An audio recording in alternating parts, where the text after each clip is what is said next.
আসসালামু আলাইকুম ওয়া রাহমাতুল্লাহ। চলে আসলাম মদিনা কারখানার পক্ষ থেকে নতুন আরেকটি ভিডিও নিয়ে। আর আজকে দেখাবো অবিশ্বাস্য ফ্রেশ একটি টয়োটা অ্যাকোয়া হাইব্রিড। আর এটা মডেল ইয়ার হচ্ছে 2016, রেজিস্ট্রেশন ইয়ার হচ্ছে 2022-এর লাস্টের দিকে। দেখতে পাচ্ছেন একেবারেই অরিজিনাল কালারের গাড়ি। সামনে লাইটগুলো একেবারে গাড়ির সাথে অরিজিনাল যে লাইট, এলইডি পজিশন হেডলাইট, এই পাশের লাইটগুলো একেবারে এলইডি পজিশন হেডলাইট, গাড়ির সাথে যে লাইট সে লাইট। এছাড়া গাড়ির সামনে পিছে সাইডে প্রত্যেকটা গ্লাস 100% অরিজিনাল, টয়োটার লোগো দেয়া, এখানে স্টিকার দেয়া, প্রত্যেকটা গ্লাস 100% অরিজিনাল অবস্থা আছে। মাশাআল্লাহ, ভিতরটা খুবই চমৎকার অবস্থা আছে, খুবই ফ্রেশ, পুশ স্টার্টের গাড়ি, অসাধারণ একটি গাড়ি।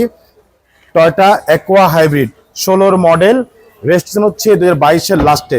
অসাধারণ একটি গাড়ি, সামনে পিছে সাইডে প্রত্যেকটা গ্লাস 100% অরিজিনাল জাপানি গ্লাসগুলো আছে, এবং ব্যাটারি, ব্রেক বুস্টার সবগুলোই কন্ডিশন A1 অবস্থায় আছে। Documents full update. Asking price হচ্ছে মাত্র 15,95,000।